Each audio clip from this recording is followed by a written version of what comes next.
एक ऐसा नाम जो कभी भारत के सबसे रंगीन और शहाना जिंदगी गुजारने वाले शख्स का मुतरादिफ था, जिसे किंग ऑफ गुड टाइम्स कहा गया, जिसके पास दौलत थी, ताकत थी, शोहरत थी और फिर एक दिन सब कुछ खत्म हो गया। ये है विजय माल्या की कहानी।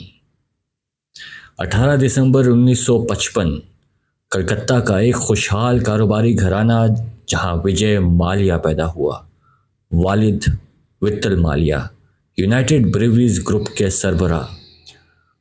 उन्होंने कलकत्ता से ही तालीम हासिल की और फिर सेंट जेवियर कॉलेज कलकत्ता से ही बी.कॉम की डिग्री ली और सिर्फ 28 साल की उम्र में अपने वालिद की जगह कंपनी का चेयरमैन बना। विजय माल्या ने सिर्फ एक कंपनी नहीं चलाई, उसने 60 से ज़्यादा कंपनियों का नेटवर्क बनाया।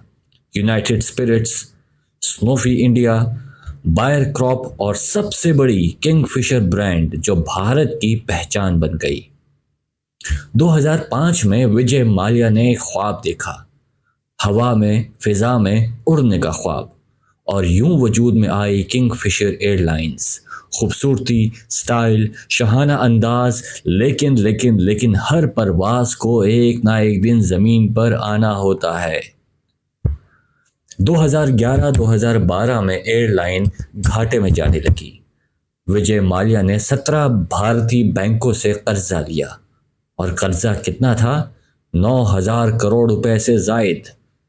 मगर कर्जा वापस ना हुआ, तनख्वाहें बंद, मुलाजमीन बेबस, एयरलाइन बंद, जहाज जमीन पर और विजय माल्या मार्च 2016 में अचानक भारत छोड़कर बरतानिया फरार हो गया।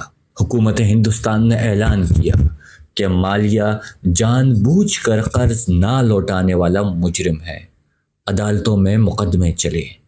2020 में बरतानवी अदालत ने हवालगी की अपील मुस्तरद कर दी। 2025 में दिवालियापन की अपील भी नाकाम हो गई। जायदादें जब्त हुई, गोवा, बेंगलोर, लंदन, सब कुछ बेचा गया, मगर वो आज भी लंदन में ऐश वाली जिंदगी गुजार रहा है। 9 साल बाद खामोशी टूटती है। 9 साल, 9 साल की खामोशी को कोई बयान नहीं कर सकता, उसकी कोई वजाहत नहीं। मगर फिर 2025 के आखिर में एक पॉडकास्ट पर विजय माल्या ने खामोशी तोड़ी और कहा, मैं चोर नहीं हूं और अगर इंसाफ की जमानत हो तो भारत वापस जाने को तैयार हूं। इसी पॉडकास्ट में उसने अपने मुलाजिमीन से माफ़ी मांगी, मगर कौम आज भी सवाल पूछ रही है कि क्या वो वाकई मुजरिम है या सिर्फ एक ताजर जिसकी किस्मत ने उसे धोखा दिया। विजय माल्या की कहानी सिर्फ एक शख्स की नहीं, ये कहानी है ताकत, पैसे और गुरूर के नशे की, जहां बादशाह खुद अपने बनाए हुए ताज से खंजर खा जाता है। विजय माल्या आज भी अदालतों से छुपा हुआ है, मगर वक्त किसी को माफ नहीं करता। ये थी विजय माल्या की कहानी और आप सुन रहे थे साद फर्रुख खान को किस्सा स्टेशन में।